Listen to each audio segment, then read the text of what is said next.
Hello friends, let's start with our new chapter on the sublime by Longinus। इस पूरे एक video में हम लोग ये चैप्टर कंप्लीट करने वाले हैं विद डिटेल्ड नोट्स के साथ, और इसमें आपको एक फ्री बुक मिलने वाला है समरी के साथ, और फिर पीडीएफ भी मिलने वाला है विद डिटेल्ड नोट्स के साथ। So without wasting of our time let's start this chapter. Please like, share and subscribe this channel. Chapter start करने से पहले कुछ डेफिनेशंस पहले हम लोग जान जाते हैं ताकि ये चैप्टर और ज़्यादा इजी हो जाए समझने में। तो सबलाइम का मतलब क्या होता है? पहला हमारा डेफिनेशन है, सबलाइम का मतलब होता है प्रसिद्ध या प्रभावशाली। तो the definition of Sublime is something majestic, impressive और इंटेलेक्चुअली वैल्यूएबल। सेकेंड है हमारा लिटरेरी क्रिटिसिज्म, यानी कि साहित्यिक समालोचना। It's an academic study of the qualities, character and the techniques used in the creations of literary works। Third definition है treaties, यानी निबंध या आलेख। A treatise is basically a written work with formally and systematically deals with particular subject। Fourth definition है epistolary form, यानी कि पत्रवाहित। An epistolary work is usually written through letters, journal entries or a combination of two। एक topic और है इसमें, nature versus arts, जो लॉन्जाइनस ने अपने तरीके से बताया, जो हम लोग आगे डिस्कस करने वाले हैं। फिर डेफिनेशन है मनुस्क्रिप्ट। मनुस्क्रिप्ट यानी कि हस्तलिपि। A manuscript was traditionally any document written by hand. Okay, and the last topic is aesthetics. Aesthetics means कि सौंदर्य शास्त्र, the study of beauty specially in art. Friends, अब हम लोग अपना चैप्टर स्टार्ट करते हैं। ऑन द सबलाइम एक रोमन एरा का ग्रीक वर्क है, साहित्यिक समालोचना यानी कि लिटरेरी क्रिटिसिज्म, जो कि फर्स्ट सेंचुरी एडी में लिखा गया है। लिटरेरी क्रिटिसिज्म का मैंने आपको डेफिनेशन दे ही दिया है।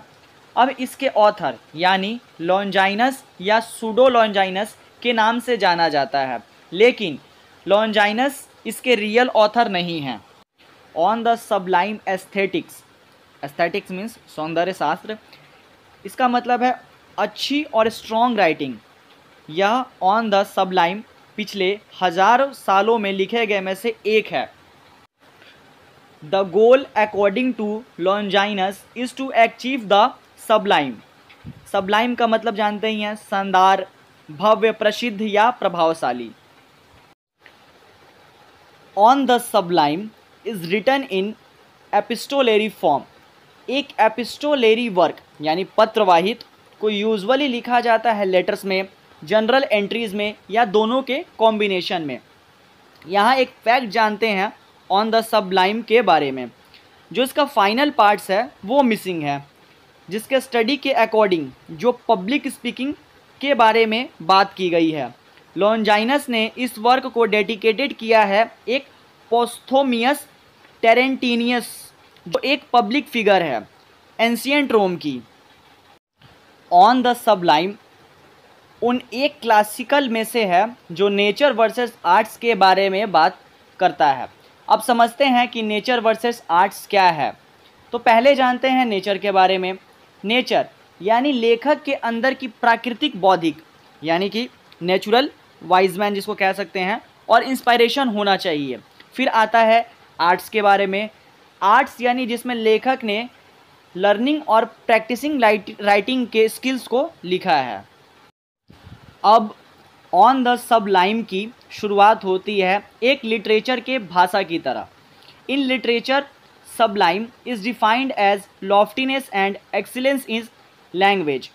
ऑन द सबलाइम में लॉन्जाइनस का एक स्ट्रॉन्गेस्ट व्यू है, अगर राइटर अपने सब्लिमिटी में लाना चाहता है तो एक मॉरल एक्सीलेंस का होना ज़रूरी है।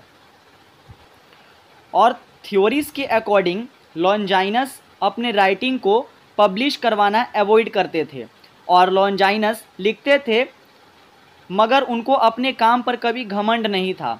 और लॉन्जाइनस का मानना है कि एक राइटर सबलाइम तक जाना चाहता है तो उसका मॉरल एक्सीलेंस होना आवश्यक है। अब एक पॉइंट, लॉन्जाइनस के हिसाब से एक राइटर के अंदर सोशल कन्वेंशन को हटाकर लिखा जाए तो हमें उसे मूर्ख या सेमलेस नहीं समझना चाहिए। सबलाइम को ईजिली समझाने के लिए लॉन्जाइनस ने 5 सोर्स का यूज़ किया है। पहला ग्रेट थॉट, दूसरा नोबल डिक्शन, तीसरा डिफाइंड वर्ड अरेंजमेंट, चौथा स्ट्रॉन्ग इमोशन एंड पांचवा पार्टिकुलर फिगर ऑफ स्पीच और थॉट्स। और इसके साथ लॉन्जाइनस ने स्पेशल इफ़ेक्ट्स पे भी काम किया है। For example the loss of rationality and deep and other example emotion combined with pleasure, यानी रीडर का सही गलत भूल कर राइटर की सबलाइम के इमोशंस में खो जाना। लॉन्जाइनस ने ऑन द सबलाइम में राइटर्स की भी बहुत तारीफ़ की है। उन्होंने कुछ नाम भी मेंशन किया है, जैसे होमर, सैफो, प्लेटो एंड एरिस्टोफेम्स। इनके अलावा लॉन्जाइनस ने कुछ और राइटर को भी मेंशन किया है, Apollonius of Rhodes and Theocritus for their sophisticated poetry. Sublime तक पहुंचने के लिए राइटर को रिस्क लेना पड़ता है। After making his point about the sublime, Longinus laments the decline of the oratory arts. Oratory arts का मतलब क्या होता है? ओरेटरी आर्ट्स का मतलब होता है भाषण कला। इसके पीछे 2 कारण हैं, absence of freedom and moral corruption.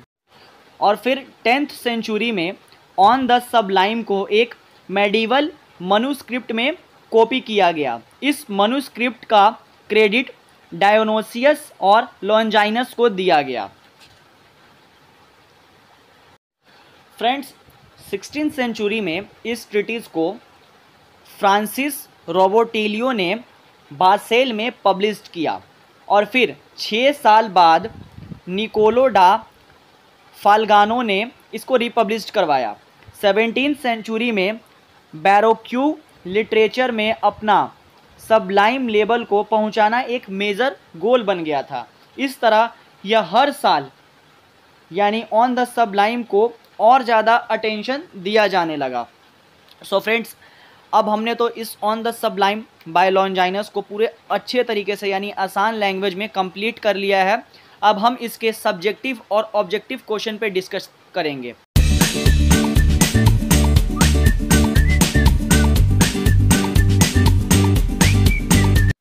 Our first subjective question is that what according to Longinus are the natural sources of sublimity in literature? So first इसमें होना चाहिए grandeur of thought, सेकेंड होना चाहिए इसमें capacity for strong emotion, third होना चाहिए appropriate for use of figure, fifth होना चाहिए डिग्निटी ऑफ कॉम्पोजिशन और सिक्स्थ होना चाहिए the false and the true sublime. ये सब लॉन्जाइनस के हिसाब से होना चाहिए। What according to Longinus are the vices of the sublime. Friends, अगर आपका मन करे तो इसको पॉज करके स्क्रीनशॉट ले लीजिएगा, अदरवाइज़ पीडीएफ में सब्जेक्टिव एंड ऑब्जेक्टिव दोनों के क्वेश्चंस विद आंसर दिए हुए रहेंगे, तो आप वहाँ से भी डाउनलोड कर लीजिएगा।